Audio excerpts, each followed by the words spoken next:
La Casa Blanca se alza en la avenida Pensilvania como una de las siluetas más reconocibles del mundo, con su fachada neoclásica, columnas icónicas y jardines meticulosamente trazados.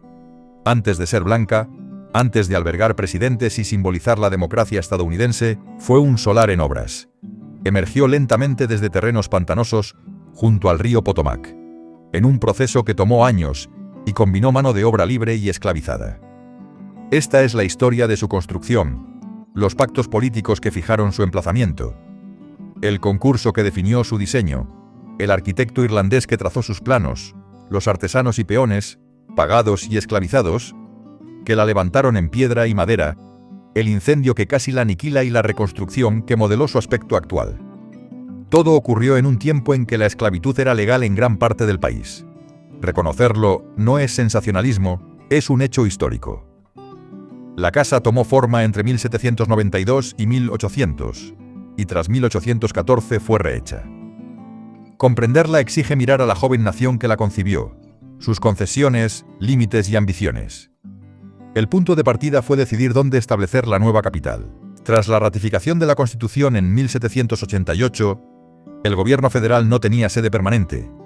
El Congreso había rotado por Filadelfia, Nueva York, Princeton y Annapolis. La solución llegó con el Compromiso de 1790. Alexander Hamilton necesitaba votos sureños para su plan financiero, que incluía asumir deudas estatales de la Guerra Revolucionaria. Thomas Jefferson y James Madison querían ubicar la capital en el sur. El pacto fue claro. Hamilton obtuvo su plan, y, a cambio, la capital se fijaría en el Potomac, en tierras cedidas por Maryland y Virginia. George Washington recibió autoridad para señalar el sitio dentro de un distrito federal no mayor de 10 millas por lado. Eligió un enclave que abarcaba asentamientos preexistentes como Georgetown y Alexandria. No era el paraje más amable, terreno irregular, zonas pantanosas, veranos sofocantes y riesgo de crecidas. Pero ofrecía una ventaja simbólica y política decisiva, equidistancia entre norte y sur, y un entorno que Washington conocía desde Mount Vernon. Para dar forma a la ciudad, se contrató a Pierre Charles L'Enfant, ingeniero francés veterano del ejército continental. Su plan fue ambicioso: ejes amplios, plazas monumentales y cuidadas visuales, inspirado en modelos europeos, en particular París, adaptados a una república. Concibió una casa del presidente y un Capitolio como polos mayores, unidos por la gran avenida ceremonial de Pensilvania. La residencia presidencial debía sentarse en una cota elevada con vistas al Potomac, visible sin imponerse, grandiosa sin rasgos monárquicos. Washington habría elegido personalmente el promontorio, por su drenaje y perspectivas, y por situar la casa a distancia adecuada del Capitolio, conectada por el eje principal. El emplazamiento, pese a sus cualidades, exigía enormes trabajos preparatorios: nivelar, desaguar, abrir caminos, tender puentes, organizar abastecimiento de agua. Construir en un paraje casi virgen, en vez de en una ciudad ya hecha, respondía tanto a ideales republicanos como a la realidad del compromiso político. Levantar una capital desde cero implicó erigir infraestructura donde casi no la había. Había que trazar caminos, establecer muelles, coordinar suministros y atraer mano de obra. El calendario añadía presión. El traslado oficial estaba previsto para 1800, lo que dejaba alrededor de una década para proyectar y construir edificios esenciales. Para una residencia pública de gran escala, era un plazo comprimido. Washington lo sabía y colaboró estrechamente con los comisionados del distrito. Una vez fijado el marco urbano y el solar, tocaba definir cómo sería la casa. En 1792, los comisionados anunciaron un concurso arquitectónico con un premio de $500 o una medalla equivalente. La casa debía combinar vivienda privada y funciones oficiales, representar la dignidad nacional sin sugerir realeza y construirse en ladrillo o piedra por durabilidad y resistencia al fuego. Los criterios dejaban margen interpretativo: tamaño, estilo apropiado para una república y equilibrio entre espacios públicos y privados. Llegaron varias propuestas, hoy en su mayoría perdidas o anónimas. Sabemos que oscilaron entre proyectos sobrios y palaciegos. Thomas Jefferson, apasionado de la arquitectura, envió un diseño de forma anónima, inspirado en precedentes romanos y en la Villa Rotonda de Palladio, con cúpula central y lenguaje clásico contenido, más centrado en la sencillez republicana que en la pompa. No fue elegido, quizá por demasiado austero o derivativo. Otros esquemas, excesivamente ornamentados y costosos, se desecharon por monárquicos e imprácticos. La propuesta ganadora fue la de James Hoban, arquitecto irlandés afincado en Charleston. Lograba el equilibrio buscado: sustancia sin desmesura, clasicismo adaptado a lo americano, y capacidad para acoger vida familiar y ceremonias de Estado. Planteaba un bloque rectangular con cuerpo central y dos alas salientes, de estilo georgiano sobrio, con proporciones clásicas, vanos regulares y ornamento contenido. Washington influyó en la elección y su visto bueno resultó decisivo. ¿Quién era Hoban y qué propuso exactamente? Nacido en Irlanda hacia 1758, se formó en Dublín en plena efervescencia neoclásica, dominando el lenguaje georgiano. Emigró tras la Revolución, trabajó en Filadelfia y se estableció en Charleston, diseñando casas para una clientela acomodada. Al conocer el concurso, presentó un proyecto que muchos vinculan a Leinster House, en Dublín, no un calco, sino una adaptación a circunstancias y símbolos republicanos. Su esquema organizaba 3 niveles, servicios en la planta semienterrada, las grandes salas públicas, con la futura sala este como espacio principal para recepciones, en la planta noble, y los aposentos familiares en el piso superior. El prestigio emanaba de la proporción y la escala más que del ornamento.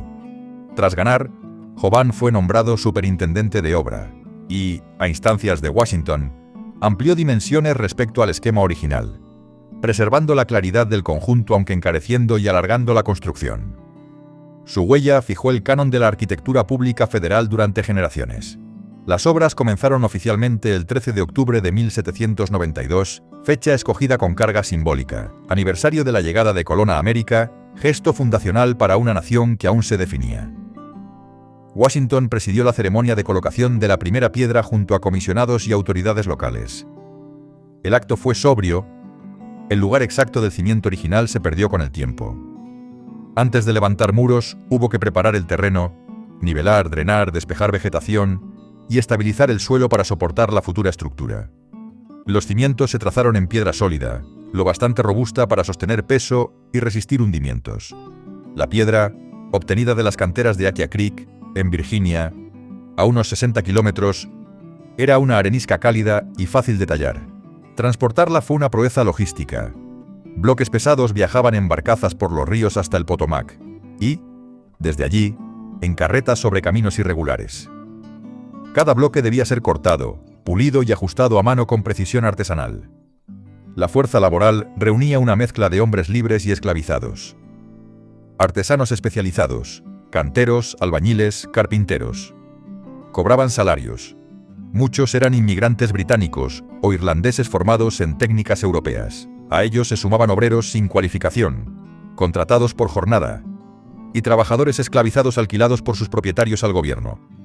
Los registros de pago muestran compensaciones a dueños de esclavos, no a los trabajadores mismos. Era una práctica habitual en el sur y una contradicción profunda. El edificio destinado a encarnar la libertad se construía parcialmente con manos privadas de ella. El trabajo fue duro y peligroso. Los bloques pesaban cientos de kilos. Los andamios eran de madera, rudimentarios y propensos al colapso. El clima añadía castigo. Veranos sofocantes, inviernos húmedos, lluvias que paralizaban la obra. Aún así, el edificio fue creciendo, piedra sobre piedra, hasta que hacia 1794 ya se dibujaba su silueta. Aún faltaban años para que fuese habitable, pero la visión de Hoban empezaba a materializarse. El avance dependía de un equilibrio constante entre habilidad y fuerza bruta. En las canteras, los obreros abrían grietas en la roca mediante cuñas y martillos, separando bloques sin fracturarlos. En el taller canteros los refinaban hasta obtener superficies lisas y aristas exactas, guiados por mazos, cinceles y paciencia. En la obra, los albañiles los unían con mortero de cal, arena y agua, controlando plomadas y niveles para mantener los muros rectos. A cada metro de altura, los andamios crecían, y con ellos el riesgo. La organización era casi militar. Cuadrillas dedicadas a cada fase, rotaciones constantes y supervisión directa de Hoban. El ritmo era lento, condicionado por el tiempo y la precariedad de recursos. El gobierno apenas podía financiar materiales y salarios. Cada retraso implicaba ajustes y nuevas órdenes desde la comisión. Sin embargo, la estructura iba ganando forma. Primero los muros exteriores, luego los tabiques interiores de ladrillo que dividían los espacios, estableciendo la distribución prevista entre salones, despachos y dependencias de servicio. Entre los trabajadores esclavizados, algunos poseían habilidades notables. Carpinteros, Albañiles o herreros, aprendidos por necesidad o herencia, realizaban labores técnicas junto a los artesanos libres. Su estatus legal no reconocía su talento, pero su aportación fue vital. La documentación es fragmentaria. Nóminas que mencionan 3 negros carpinteros o 5 obreros negros sin nombres propios. Con el tiempo, historiadores cruzaron registros y rescataron algunos hombres que moldearon piedra o tallaron madera en la casa más simbólica del país. Un carpintero esclavizado podía trabajar con autonomía, entendiendo planos y usando herramientas complejas, aunque su salario terminara en manos de otro. Algunos dueños permitían pequeños incentivos, conscientes de que un obrero cualificado era demasiado valioso para perderlo. En el mismo andamio podían coincidir un maestro irlandés libre y un esclavo estadounidense experto, unidos por la tarea, separados por la ley. Esa mezcla de cooperación y desigualdad marcó la obra desde sus cimientos hasta el último ladrillo. El diseño interior reflejaba el ideal republicano de Hoban: proporción, orden y jerarquía sin ostentación. 3 niveles articulaban vida pública y privada. La planta baja, semienterrada, albergaba cocinas, almacenes y zonas de servicio ocultas. La planta noble contenía los grandes salones de recepción y trabajo, entre ellos la futura sala este, concebida para eventos multitudinarios. Y el piso superior alojaba las habitaciones familiares. La disposición vertical separaba funciones sin romper unidad. Grandes chimeneas calentaban los espacios, alimentadas por un complejo sistema de conductos. La carpintería estructural de madera local sustentaba pisos y techumbre. Las paredes interiores, de ladrillo enlucido, garantizaban aislamiento y solidez. Las ventanas, dispuestas con simetría matemática, filtraban la luz natural con elegancia funcional. Hoban, fiel al georgiano irlandés, buscaba la grandeza a través de la medida, no del exceso. Sus decisiones, combinando estética y pragmatismo, anticiparon un estilo federal que más tarde inspiraría capitolios, tribunales y residencias oficiales en todo el país. En noviembre de 1800, el edificio recibió por fin a su primer inquilino, el presidente John Adams. 8 años de obras habían transformado aquel terreno inhóspito en una mansión monumental, pero aún inacabada. Cuando los Adams llegaron desde Filadelfia, se encontraron con un lugar frío, húmedo y apenas habitable. La fachada estaba completa, el techo colocado y las puertas instaladas, pero gran parte del interior seguía sin enlucir, sin pintar y sin amueblar. Abigail Adams describió en cartas los muros desnudos, el eco en los salones vacíos y el viento colándose por las rendijas. La célebre sala este, hoy escenario de banquetes y ceremonias, era entonces un espacio vacío donde la primera dama tendía la colada para aprovechar su amplitud. La familia se adaptó como pudo, mientras obreros y carpinteros seguían trabajando en otras estancias. El gobierno tenía prisa por cumplir los plazos del acta de residencia, aunque la casa distara mucho de estar lista. El invierno de 1800 fue duro. Washington era una ciudad naciente, sin pavimentos, llena de barro y polvo. Las chimeneas aún no funcionaban en toda la casa y los pocos hogares activos apenas lograban caldear las estancias. Los Adams se envolvían en mantas durante las reuniones, soportando el frío y la incomodidad. Los sirvientes se alojaban en dependencias improvisadas, y los alrededores seguían pareciendo un campamento de obra. Sin embargo, el solo hecho de que el presidente residiera allí validaba la capital. Adams sabía que estaba inaugurando algo más que una vivienda, un símbolo. En marzo de 1801 abandonó el cargo y la casa tras perder las elecciones frente a Thomas Jefferson. Había vivido allí apenas 4 meses, lo justo para inaugurar la tradición presidencial. Pese al caos y las penurias, la casa del presidente había cumplido su propósito político: demostrar que la república tenía un hogar propio, aunque sus muros aún olieran a yeso fresco. Cuando Jefferson llegó al poder, encontró una residencia más completa, pero todavía imperfecta. Su pasión por la arquitectura lo llevó a intervenir activamente en el edificio.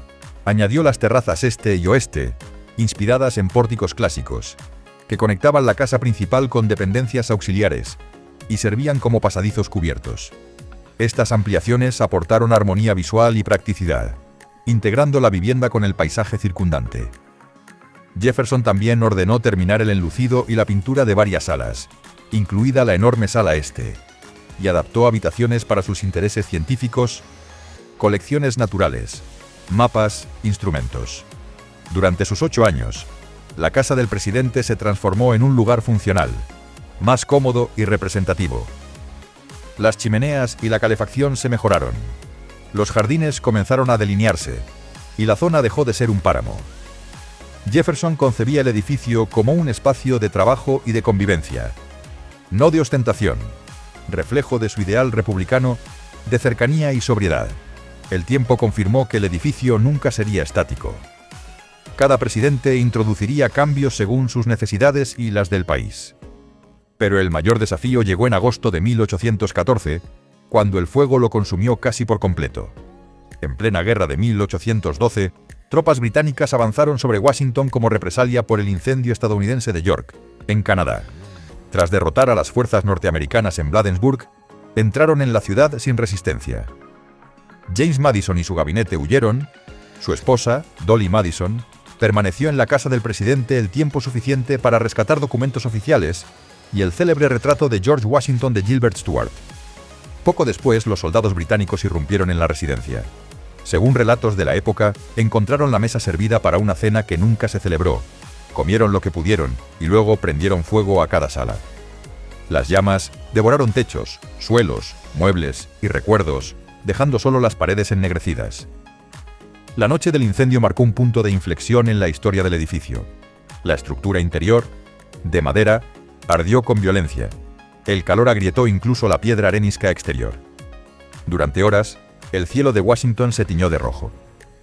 La lluvia y una tormenta eléctrica detuvieron la destrucción total, pero la casa quedó reducida a un cascarón humeante. Las tropas británicas destruyeron también el Capitolio y otras dependencias gubernamentales antes de retirarse. Al regresar, los estadounidenses hallaron un paisaje de ruinas. Algunos propusieron trasladar la capital a Filadelfia, más estable y segura. Sin embargo, el Congreso y Madison decidieron reconstruir. La casa del presidente, devastada, se convertiría ahora en símbolo de resistencia. James Hoban, aún en Washington, fue convocado nuevamente para dirigir las obras de restauración. Su tarea no era empezar de cero, sino resucitar de las cenizas la misma casa que había erigido 2 décadas atrás, conservando sus muros exteriores y su espíritu original. La reconstrucción comenzó en 1815. Hoban inspeccionó los restos y determinó que los muros exteriores, aunque ennegrecidos, seguían firmes. El fuego había arrasado techos, vigas y escaleras, pero la base de piedra resistía. Esa fortaleza permitiría levantar de nuevo el edificio en menos tiempo del que costó construirlo por primera vez. Durante 3 años, obreros y artesanos, algunos los mismos que trabajaron en la obra original, repitieron las tareas ya aprendidas: cortar, transportar, encajar. El Congreso financió los trabajos con sucesivas partidas, supervisando cada gasto. Se reutilizó piedra de Aquia Creek para reemplazar las piezas agrietadas y se reforzaron los cimientos. Hoban introdujo pequeñas mejoras: mejor ventilación, chimeneas más eficientes, paredes interiores más gruesas. El proceso fue lento pero constante. A finales de 1817, el edificio estaba de nuevo en pie, habitable y restaurado. El presidente James Monroe fue el primero en ocupar la casa renacida, símbolo tangible de la perseverancia estadounidense. Durante las obras de restauración, la piedra ennegrecida por el humo planteó un dilema estético. El color natural del edificio, un tono arenoso pálido, había quedado manchado y desigual. La solución fue cubrirlo con una capa de pintura blanca a base de plomo, práctica común de la época para proteger la piedra y uniformar su aspecto. El resultado fue tan luminoso y elegante que pronto se consolidó como parte de su identidad. El edificio, antaño color arena, se convirtió en una figura blanca resplandeciente en medio del paisaje verde. De ese gesto práctico nació el nombre por el que sería conocido para siempre: la Casa Blanca. Aunque oficialmente se siguió llamando Casa del Presidente o Mansión Ejecutiva durante casi un siglo, el apodo popular prevaleció. En 1901, Theodore Roosevelt lo oficializó, inscribiéndolo en la papelería del gobierno. Desde entonces, la blancura de sus muros no solo definió su imagen, sino también su simbolismo de pureza y renovación tras la destrucción. En las décadas siguientes, la Casa Blanca siguió cambiando. Entre 1824 y 1829 se añadieron los pórticos sur y norte, completando el diseño que Hoban había imaginado pero no podido ejecutar antes. El pórtico sur, semicircular, miraba hacia los jardines y ofrecía un espacio al aire libre protegido por columnas. El norte, con su entrada columnada hacia Pennsylvania Avenue, otorgó a la residencia la fachada que hoy se asocia con su dignidad institucional. Estos añadidos equilibraron las proporciones del edificio y reforzaron su carácter clásico. En el interior, cada presidente fue dejando su huella, redecoraciones, nuevos usos, modificaciones de salas. El edificio, originalmente una residencia, empezó a asumir un papel más amplio como sede de trabajo y representación política. La flexibilidad del diseño georgiano permitió esas adaptaciones sin alterar su esencia. Con el tiempo, se instalaron innovaciones tecnológicas que transformaron la vida dentro: agua corriente, gas y, más tarde, electricidad. La llegada del gas en la década de 1840 sustituyó lámparas de aceite y candelabros, permitiendo una iluminación más constante y segura. En los años 1890, durante la presidencia de Benjamin Harrison, se introdujo la electricidad. Las primeras noches, la familia temía tocar los interruptores por miedo a los choques eléctricos, pero el progreso era inevitable. Las mejoras en calefacción también cambiaron el día a día. Los viejos hogares dieron paso a sistemas centralizados que distribuían calor por tuberías y radiadores. Washington, antaño fría y húmeda, se hacía más habitable. En el exterior, los jardines adquirieron identidad. Árboles, senderos y fuentes transformaron los terrenos baldíos en paisajes diseñados con intención estética. Las primeras damas jugaron un papel esencial en ello, cada una aportando su gusto y su época. La Casa Blanca evolucionaba como organismo vivo, adaptándose a la modernidad sin perder su esencia simbólica: ser el hogar del poder, pero también un reflejo de la nación que representaba. Con el paso del siglo XIX, la casa se convirtió en una estructura funcional y ceremonial al mismo tiempo. Sus salones acogían decisiones de Estado y bailes presidenciales, cenas de gala y deliberaciones de guerra. Sin embargo, la presión del crecimiento gubernamental exigía espacio. Oficinas improvisadas invadían pasillos y habitaciones. El edificio se sobrecargaba. La tensión entre su vocación doméstica y su papel administrativo crecía. Además, la edad del inmueble se hacía notar: grietas, filtraciones, instalaciones obsoletas. Pero su valor simbólico superaba cualquier incomodidad. Cada presidente, al cruzar el umbral, sentía el peso de la historia y la continuidad. Aquellos muros habían resistido incendios, guerras y transformaciones tecnológicas. Eran testigos silenciosos del ascenso de un país que, como la casa, había nacido entre dificultades y resurgido de sus propias ruinas. Para 1900, la Casa Blanca era ya el corazón político y emocional de Estados Unidos, y su imagen, una metáfora de la nación misma. El siglo XX llevó la Casa Blanca a una nueva era. Las reformas se hicieron inevitables. El crecimiento del gobierno federal y el peso del cargo presidencial exigían modernización. A inicios de los años 1900, Theodore Roosevelt emprendió una renovación profunda. Su objetivo era separar los espacios familiares de los oficiales y crear un entorno de trabajo funcional para la presidencia moderna. Mandó construir el ala oeste, una ampliación destinada a despachos y salas de reuniones, que liberó el cuerpo principal para uso residencial y ceremonial. Con ella nació la famosa Oficina Oval, símbolo de autoridad ejecutiva. La obra respetó el espíritu original de Jovan, pero adaptó el edificio a las necesidades del siglo. La Casa Blanca dejaba de ser solo hogar para convertirse en centro de mando. Bajo Roosevelt, también se consolidó oficialmente su nombre. Por primera vez, la papelería y la fachada llevaron grabado The White House, sellando la identidad que el pueblo ya había adoptado. Durante el mandato de Franklin D. Roosevelt, en los años 30, la nación enfrentó la Gran Depresión y luego la guerra. La Casa Blanca fue escenario de decisiones que marcaron la historia: el New Deal, la entrada en la Segunda Guerra Mundial, la alianza con Churchill.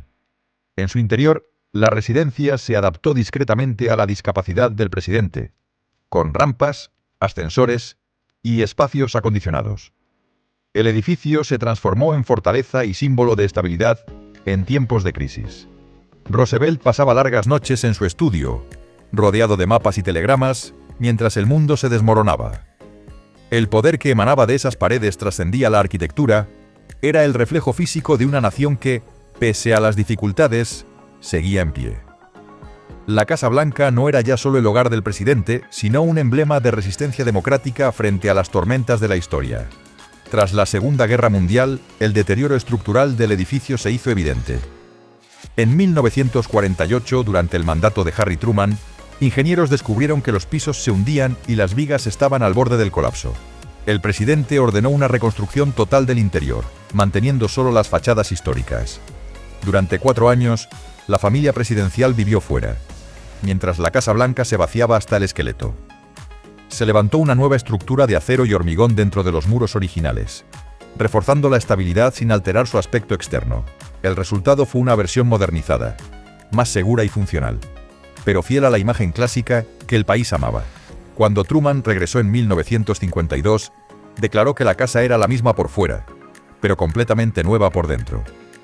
Aquel proyecto aseguró su supervivencia por generaciones, preservando la dualidad entre memoria y modernidad que define su historia. Durante el resto del siglo XX, las ampliaciones continuaron.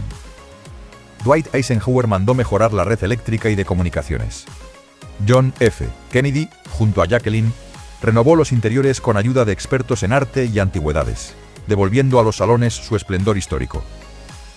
Richard Nixon incorporó sistemas de grabación y comunicación que marcarían tanto la gestión como los escándalos. Jimmy Carter impulsó medidas de eficiencia energética. Ronald Reagan reforzó la seguridad.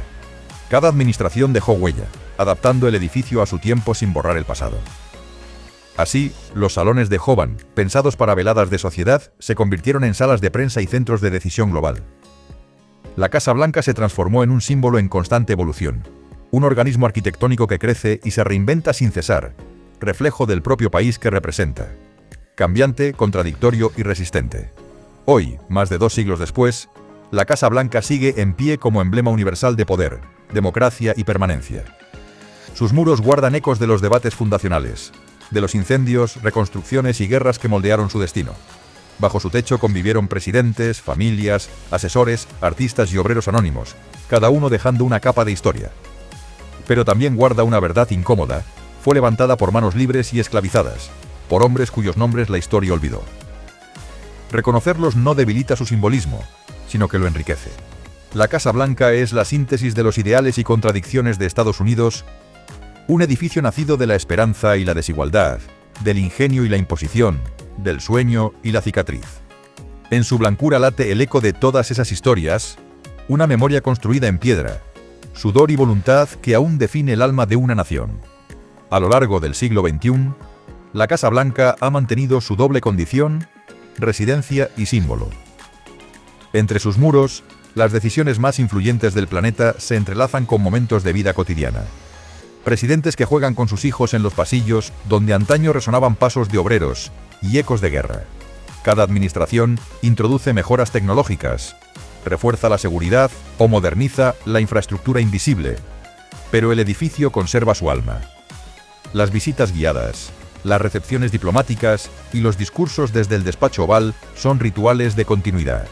Bajo la pintura blanca se ocultan las cicatrices de incendios y reconstrucciones, recordatorio de que la fortaleza de una nación no se mide solo por su poder, sino por su capacidad de reconstruirse. En cada piedra, en cada moldura restaurada, se percibe la huella de los anónimos que la levantaron. Una historia tejida por manos libres y esclavas, unidas por el peso del destino. El reconocimiento de esos constructores olvidados se ha convertido en una parte esencial del relato histórico.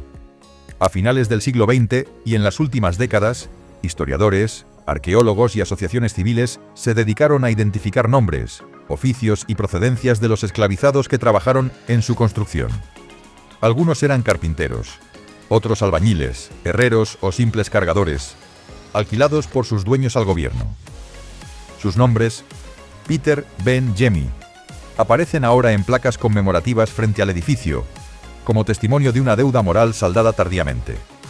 Cada visitante que cruza las rejas de hierro negro puede leerlos y entender que la grandeza de aquella casa se edificó sobre un sacrificio colectivo. No se trata de reescribir la historia, sino de completarla. La Casa Blanca no es solo la residencia del poder, sino el espejo de una nación que, al recordar, busca reconciliar sus contradicciones con su propio ideal de libertad. En su arquitectura perdura la síntesis del sueño americano, la unión de lo clásico y lo nuevo, de la solemnidad republicana y la innovación técnica. Su fachada neoclásica remite a Roma y a los ideales de estabilidad y virtud cívica, pero en su interior laten las transformaciones de un país que cambió el mundo. La electricidad, el teléfono, la informática, la televisión, la energía solar, cada avance fue absorbido sin alterar la elegancia del conjunto. La Casa Blanca sigue siendo el corazón operativo del gobierno, pero también un símbolo cultural, reproducido en billetes, películas, series y titulares. Para millones de personas fuera de Estados Unidos, su silueta blanca representa poder, democracia y orden. Sin embargo, quienes conocen su historia entienden que ese blanco no es solo color, sino metáfora. Cubre las marcas del humo y el fuego, pero deja entrever las sombras de un pasado que aún enseña y advierte. Contemplar la Casa Blanca es contemplar la evolución de una idea, la de una república imperfecta que busca perfeccionarse. En su fundación convivieron la esperanza de libertad y la realidad de la esclavitud. En su reconstrucción, el deseo de resurgir de las cenizas. En su permanencia, la voluntad de no olvidar. Cada piedra, restauración o pintura de sus muros cuenta algo del país que la erigió.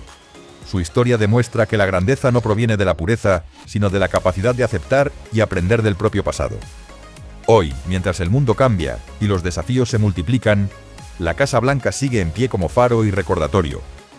Las naciones, como los edificios, solo perduran cuando reconocen las manos que las construyeron y los valores que las sostienen.